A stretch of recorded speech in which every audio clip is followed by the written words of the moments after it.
బలి చక్రవర్తి ఒక అసుర రాజు. ఈయన ఎంతో శక్తిమంతుడు.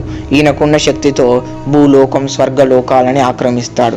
దీంతో దేవతలందరూ శ్రీ మహావిష్ణువుని ఆశ్రయించి మా లోకాలను మాకు మళ్ళీ తిరిగి విప్పించాలి, మీరు మాకు మార్గం చూపించాలి అని కోరుకుంటారు. అయితే శ్రీ మహావిష్ణువు అప్పుడు పుట్టి బ్రహ్మచారి రూపంలో వామన అనే పేరుతో భూమిపైన అవతరిస్తారు. అతిథిదేవి మరియు కశ్యప మహర్షి వీళ్ళిద్దరికీ పుట్టినవాడే వామనుడు, పుట్టి బ్రహ్మచారి. అయితే ఒకరోజు బలిచక్రవర్తి ఒక యజ్ఞం చేస్తాడు.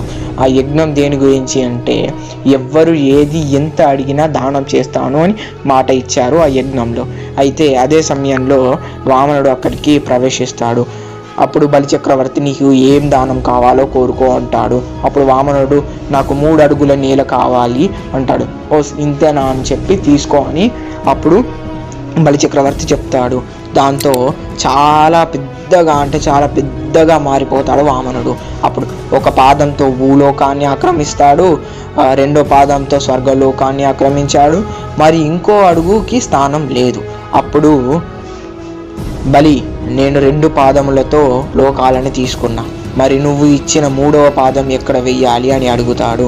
దాంతో బలి చెప్తాడు, స్వామి నా తలపైన వెయ్యండి. అప్పుడు శ్రీమన్నారాయణ త్రివిక్రమ స్వరూపంతో బలి యొక్క తలపైన 3వ పాదం వేస్తాడు. శ్రీ మహావిష్ణువు యొక్క 5వ అవతారం నెక్స్ట్ పార్ట్లో ఇంకో అవతారం గురించి మాట్లాడుకుందాం.